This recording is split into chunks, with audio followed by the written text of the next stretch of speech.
Hi everybody and welcome to another episode of Sailing Melody. Now, a couple of weeks ago you saw us take delivery of this incredible bow roller, which was made for us by Dave. Now the old one had got a few problems. It was too flimsy, the side plates were so thin that when we were at anchor and changed direction with the wind, they were actually flexing. And the other problem was, you can see here, the tip of the anchor was actually touching the bow, causing damage to the gel coat. So Dave took this away and took our old one away and made us a new one, and it's stunning, isn't it? Absolutely gorgeous. And also it means that the anchor can't, if we bury the nose in a wave, the anchor can't go upwards and fly up off the bow roller.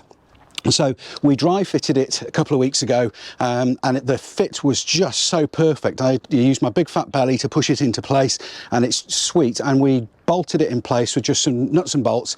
But I've got to take those off because we've got to seal it properly with the proper Sikaflex, and I've got to make some spreader plates because it was originally fitted with, we discovered tiny little penny washers. I was just shocked and thought, well, how on earth has that not ripped through the deck? Just goes to show how strong the deck is, I suppose. So my first plan is to get into the chain locker and measure up and start making some cardboard templates so that we can then cut those out of some metal. It's grim in here. It's always grim getting in here.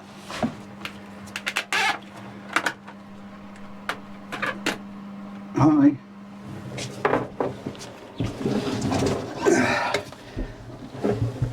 There we go. In here in the chain locker, oh, ow. You can see up here the bolts that hold the bow roller on. There's a set down the stem and a set at the top there. Let's get some measurements for this plate and the one that goes down the stem. These are only put on, you know, finger tight just to stop it falling in the sea. So template number 1, 12 inches by 8 inches. That's 11 inches by 1.5 inches. Yeah, so 12 inches by 8 inches and 11 inches by 1.5 inches. Got my 2 templates. Let's just pop this in place. Make sure this one fits. It is such a difficult space to work in. I can't get any closer than that to work in the space. I want to get kind of my head and shoulders up there so I can really see that everything is snug, but I just can't physically get into that spot. There we are. Yeah, but that's great. Look, that's what the plate will look like. I perhaps have to trim a little bit more off here, won't I? I think a little bit more off there. Yeah. Melissa has taken the kids to up north again to see her dad and her sister on Sunday. It's the anniversary of Melissa's mum's passing, so I think she wants to be with her sisters for that, which is completely understandable. And I've got stuff to do here again, which is best done without Ollie on the boat. So I've just been making noise. I've done it in the cockpit and contained any dust. So these are now my backing plates. It's only thin stainless, but there's going to be big washers, and it's just spread the load. But I've cut those out. And that's fine. So I'm going to nip to the shop and buy some bits and pieces because I'm fending for myself. There is food in the boat, to be dead honest. I don't need to buy anything, but I want some snacks. Meanwhile, I've removed all of our anchor chain, have a look, from the chain locker, and I've got it laid out on the deck, and I've got the dehumidifier up there to dry the forepeak out really, really nicely, because again, whilst the kids are away, I don't know if I'll get it done, but I'd like to try and paint out the chain locker. This, by the way, is the Marina staff doing an incredible job jet washing all of the pontoons. You can see the difference. Look at that, beautiful. And that's all kind of green and manky because that's the nature of the beast in the UK. In winter, everything gets a bit green and manky. Such a peaceful day now. We've had this horrible wind and freezing cold weather for ages, but look at this, it's lovely. Hello. What are you waiting for?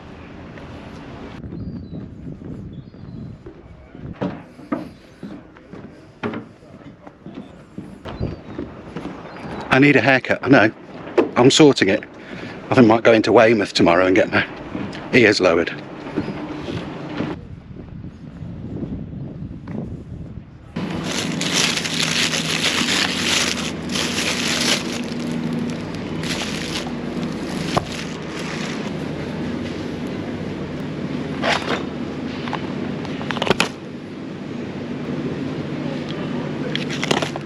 Yeah, look at this now, it's beginning to dry. Looks amazing. Obviously this is still wet from where they're working. Ta-da! I'm going to go in now and I'm going to test fit them.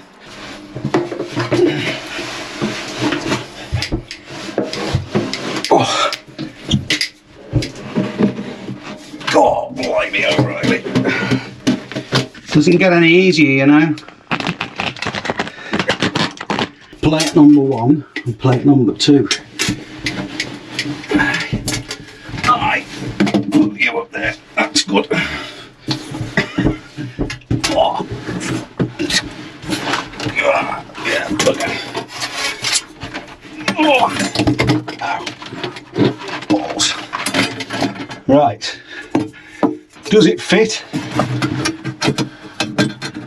Oh, does it tell us like? It do fit. It do. Come on, you bastard. Hey. Hey up. Oh, it's not bad. Okay, so some of these holes need just opening out very slightly. Alright, that one. That's the problem, you see. I made this template at arm's length in a really awkward position, and I was never 100% sure that it was going to fit perfectly. I was a bit optimistic to expect it to, but this one isn't bad at all. Come on, come on, come on. Yeah, that's very, very good. That's excellent.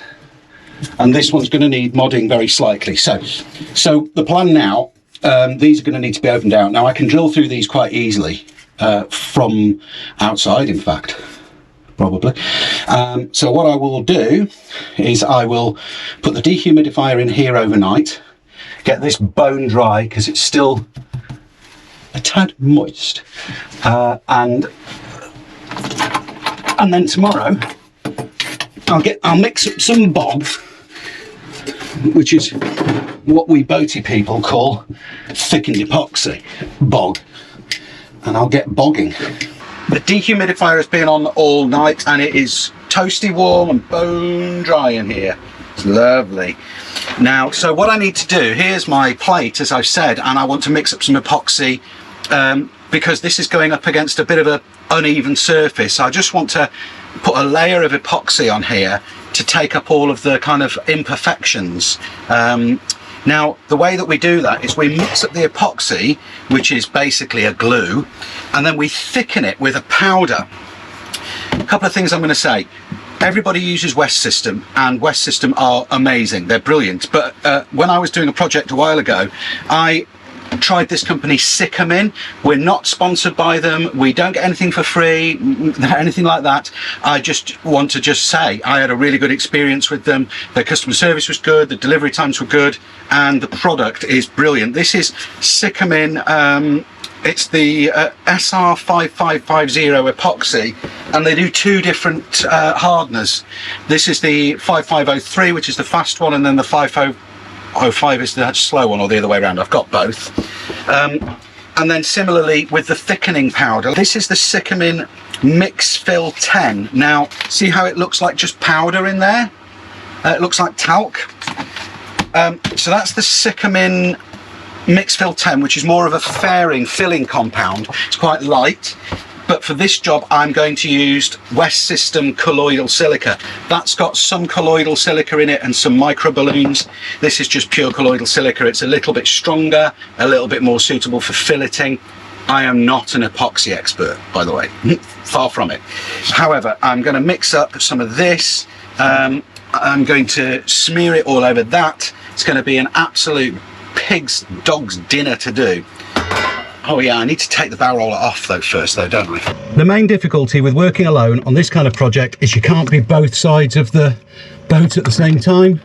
So the only way to do it is to clamp some mole grips on, or vice grips as the Americans call them, here, and go back outside with the Allen key and take that off from the inside until you hear the mole grips, the vice grips and the nut fall into the bilge.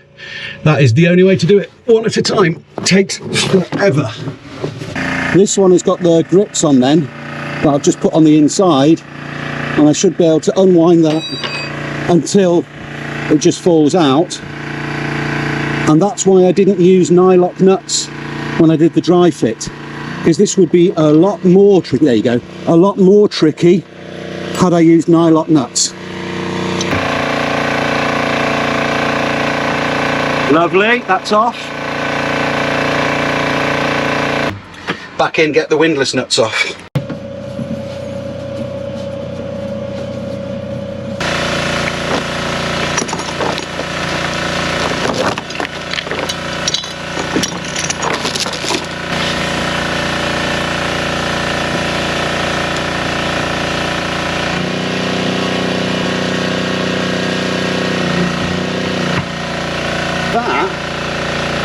It's absolutely grand.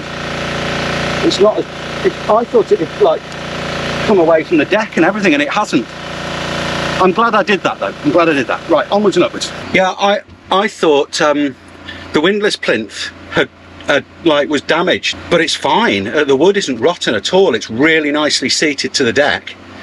So I don't think I need to go to the extent of making a new one now, because it's cutting into time I need for other jobs. It's probably going to be something I need to do in another year or two, but I made that windlass plinth 2 years ago, and I've just taken it apart and inspected it, and it's showing signs of degradation but not knackered, so yeah, leave it.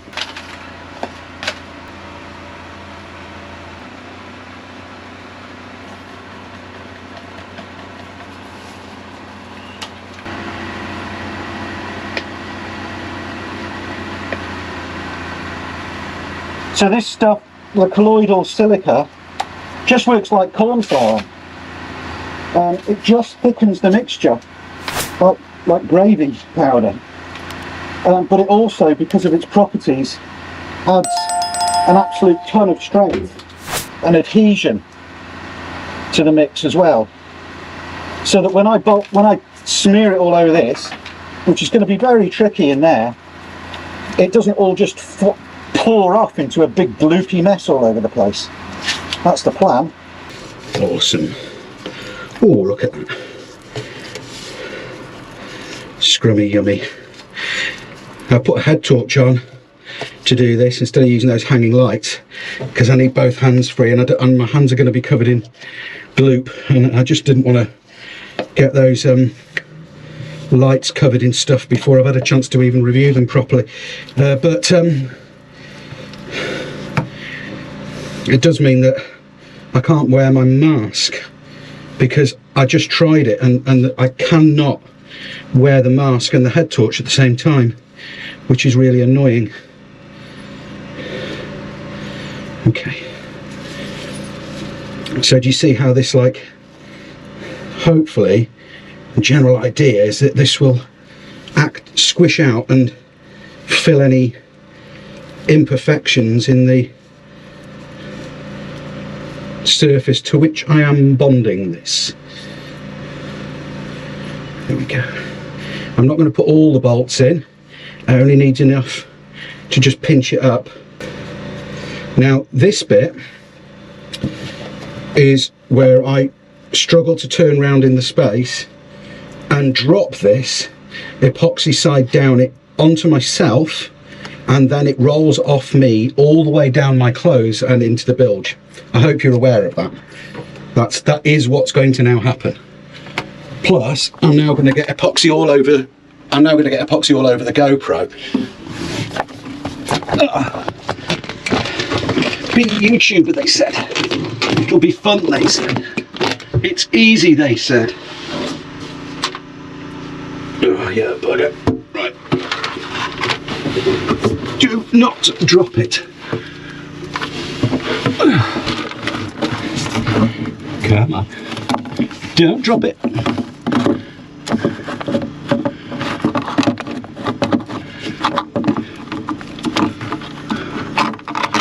Oh, yes. Oh, yes. Okay, now.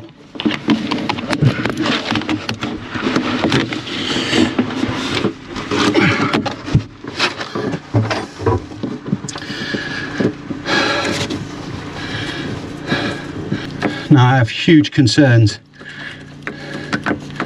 that I'm not going to be able to get the nuts off these. It's really worrying me. So I'll tell you what I'm going to do. What if I can't get these back out again? What am I going to do? I'm putting these nuts on now, but I can tell just from the feel of it that there's a little bit of goop in these threads. And I'm just worried that I'm not going to be able to get the nut back out. I think I need to... Right, that's not going to go anywhere, and I've got a while before it's set. So let's assess the situation. That can't go anywhere now. Let's take that one out, because I think that if this gets stuck, the fewer of these I've got to bloody cut off afterwards is going to be the better. Different bolts, they're slightly narrower, they're thinner. These are 8mm instead of 10. And I've put some wing nuts and stuff on, well, wing nut and one, I've put some nuts on so that these will be just enough for me to pinch it up. And then if I have to cut them off in there with the grinder, snip them off, I'm not using the ones that I actually want to use to fit the thing in the end, because I've only got enough of those to do the job plus 2, because that's how many I ordered. Right, I'm going to just drop these in from the top and then back in there to put the nuts on. See, just dropping that bolt through has got it covered in epoxy, and that's my worry, you see, is that these are getting covered in epoxy as I drop them in, and then I won't be able to get the nuts back off, and it'll be, oh nuts. To be honest, 2 would probably have been enough, but hey ho. Come on.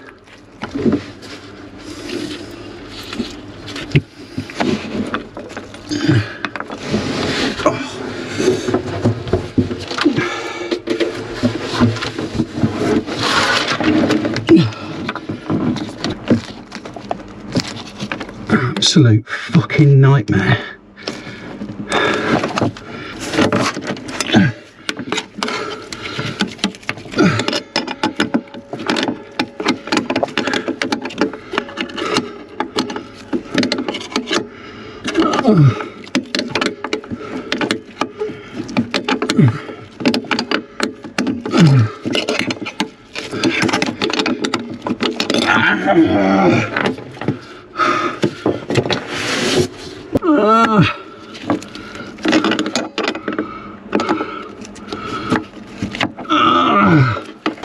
This is really starting to, I'm starting to struggle with this, to be honest, but I've got my plate in place. I've got a bed of epoxy on it to fill in the voids behind it. It's super strong. I'm just using a gloved finger to clean up the epoxy that's pushed out, just to give it a nicer edge, so that if I do get the chance to paint it, it'll be a little bit less prep, maybe, perhaps. But it's kicking my ass, this job, physically more than anything. I'm just really struggling being in here and working at these funny angles, and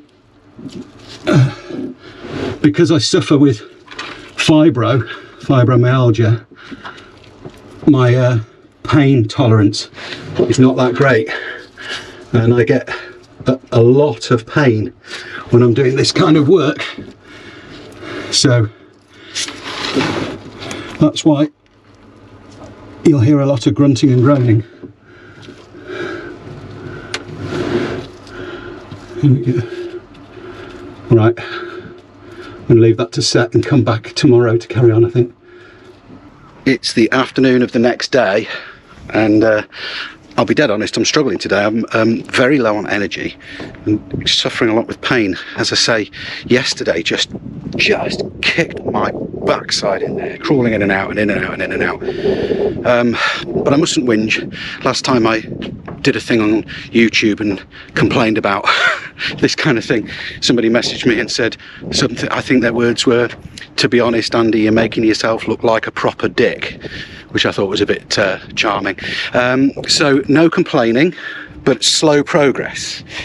The plate underneath this bit is now in place. As I suspected, the epoxy had got into the threads and the nut, and they all came off bar one. I had to actually go in there with the angle grinder, can't film that, and cut one of them off, which was total and absolute ball ache. But hey ho, that's done. Now I want to tackle the one on the stem, and I've got a better idea for clamping that in place. What I'm going to try to do with that is put a piece of wood one side and use screws to clamp it in place instead. I'm hoping that will work, but again, I'm by myself, so I could really do with somebody to put their hand against the piece of wood while I at least get the screw started. We shall see, we shall see, we shall see. I'm sure it will be okay. Right, let's go in and see if I need to modify the plate that goes up the stem first. There you go, see, so that's the plate, which is the spreader plate for the top one, and this is the one for the stem. But the issue is the fact that, like you see, it's such a weird, messed up surface that I could do with chiseling that a bit flat somehow. And I don't know whether to just put the spreader plate across these three, 1, 2, 3, or whether to bend it round to there. I think I'll just put a big washer there and just have it on these three. That'll make life easier and perfectly substantial, I think. I feel it will be fine. I need to knock that out. That's one of the old ones that sheared off when we took it out. Okay, let's get that one out.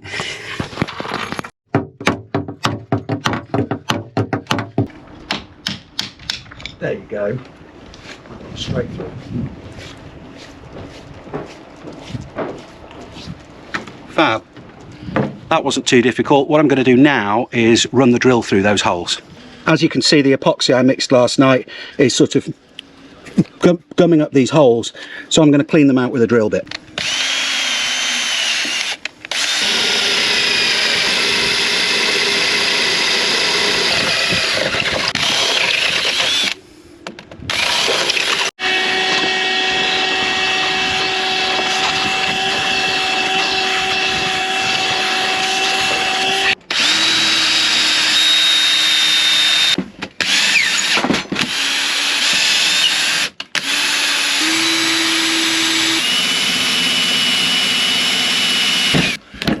Hello. Now you can put that on thin side on the inside, and then those are sacrificial, and then they go through, and I'll just chop off this piece of timber, and I've pre-drilled the holes, so hopefully I can just get the tip of these screws into there like that, and just finger tight, and once I've got all three in, I can then go back in the chain locker and screw them up tight, and it'll clamp this down into my bed of bog. It's all about bog, this episode, isn't it? All a bit boggy.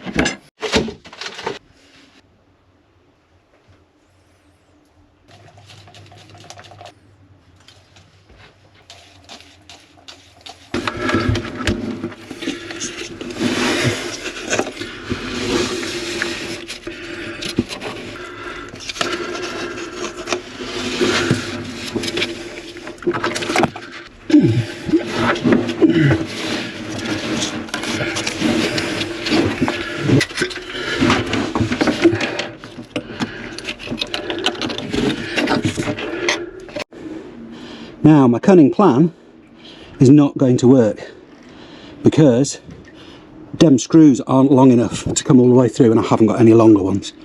Bollocks. Right, what do I do now? Find something longer. I need something long and thin. Now, people. Ooh. I've got another idea. How about garden twine, double it up, push it through, put a dowel, twist it, and then keep tightening it until it goes tight. That'll do the jobby. Doesn't need to be mega tight. It's just to hold the plate in the correct place while the epoxy sits, so it's a nice flat bed for that plate to sit on. Even better and even quicker, tie wrap. Put that through something like that.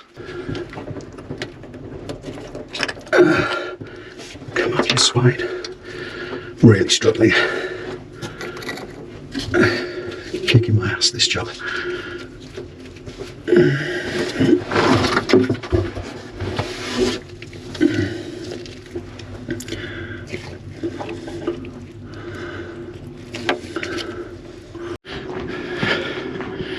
Now my hope is, look at that. My hope is that I can put the tyre up on, pull it tight. Where am I going to clamp you though? You're going to have to go here. Don't fall in the sea, please. There's a limit to what I can do because I'm just covered in epoxy now. So that looks like a stupid idea, but it isn't. They're now pulling that plate tight. I've got to go back in and smear around it, make sure it's perfectly in the right spot. And then of course I can run the drill through it again afterwards.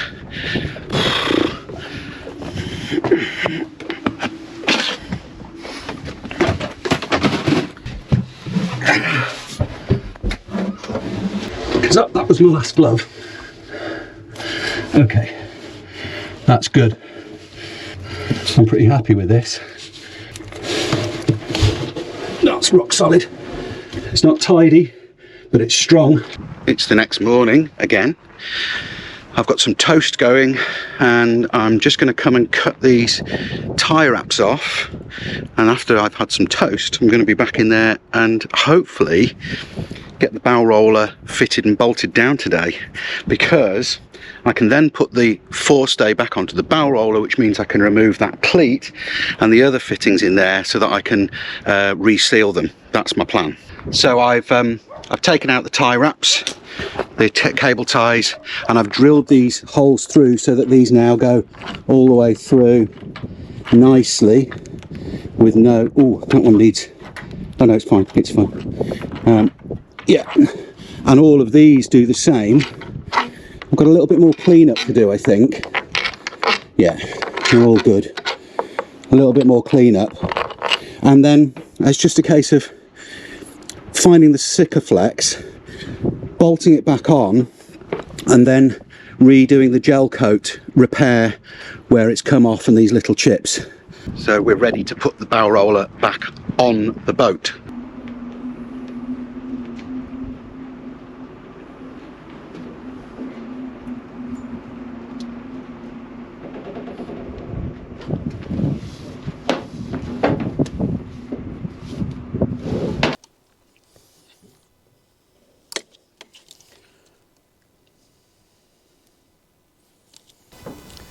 So this is my sort of bed of sealant. I've tried not to get too much in the holes because when I pop the bolts through, I don't want sealant all gumming up the threads. Next stage is fresh gloves and lift that into place.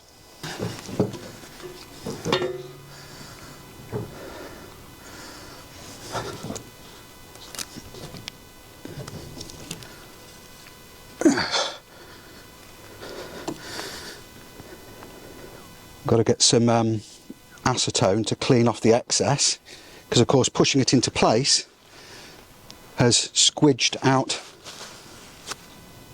the sealant somewhat. Now I'm not bolting this down for a bit. I'm going to leave it for half an hour in situ for the sealant to kind of tack off, and then I'll come out with the nuts and bolts and bolt it all down because that allows the sealant to form a kind of rubber gasket. If you bolt things like this down too soon, the sealant is too liquid and it just squeezes out. I wanted to do a proper job because Dave put so much incredible work into making this for us. I didn't want to just slap it on all willy-nilly, you know.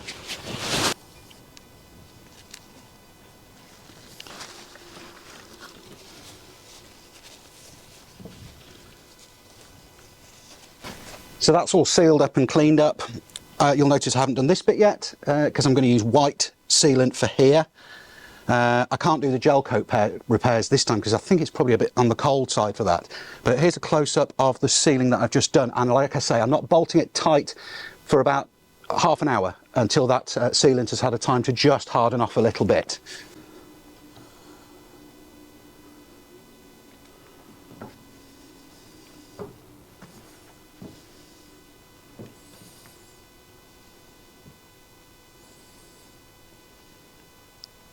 We are now, a few minutes later, in a position to drop these bolts through. That's fine.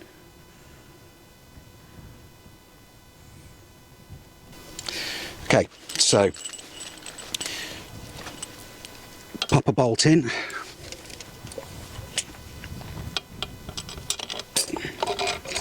And sealant round the bolt. Drop it down.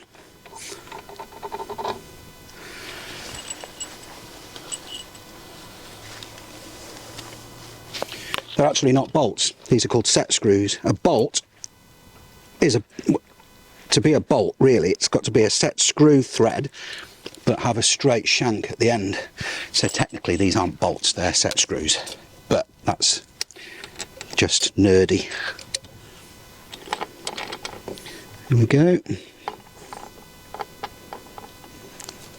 I'm again using non-nylock nuts for this stage, which might seem silly, but I want to be able to spin them on like this because I'm at the limit of my stretch, and then I'm going to put nylock nuts over the top, if that makes sense. And see, with normal nuts, I can just spin these up by hand without too much difficulty. Oh, no, don't do that.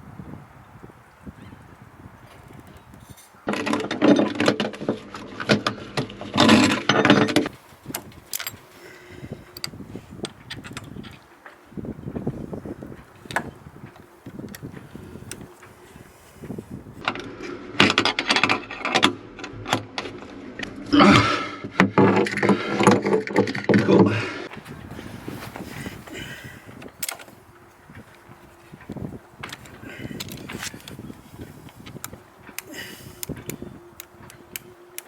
Oh, you're going to be a bugger to get to, aren't you?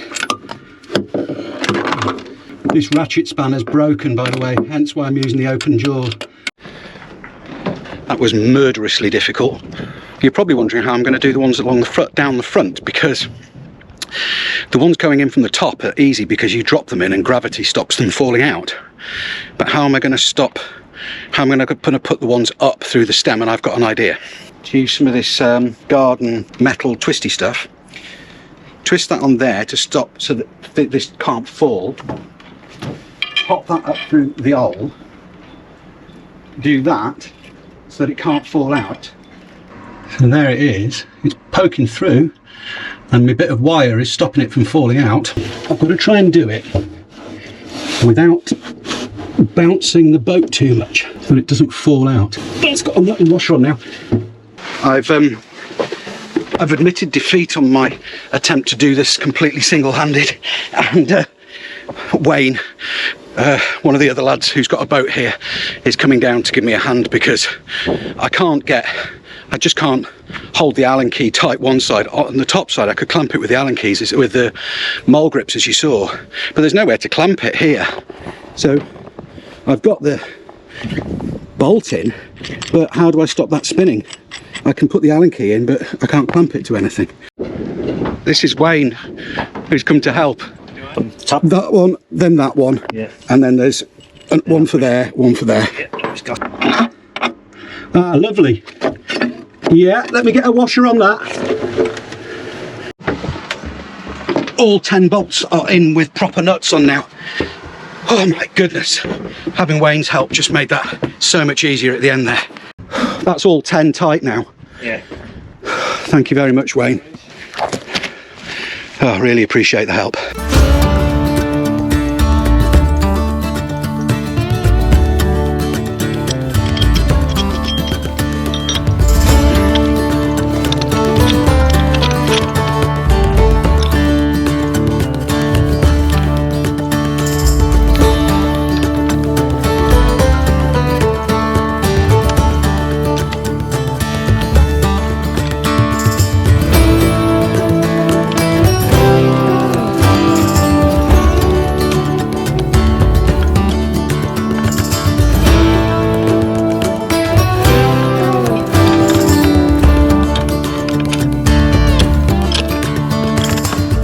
We're up and singing and dancing again. I've got a few more bits to tweak and trim. I've got to lower the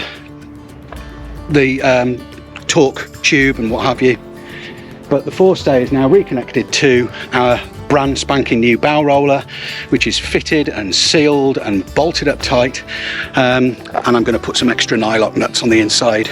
I am going to paint out the locker, and I'm going to take off the windlass wiring and redo that, but not in this episode, because this episode is long enough, so you'll see the finished thing next week. I mean, this is finished, that's on, finished, job done, complete, tick, and the forestay is reattached, so I'm happy.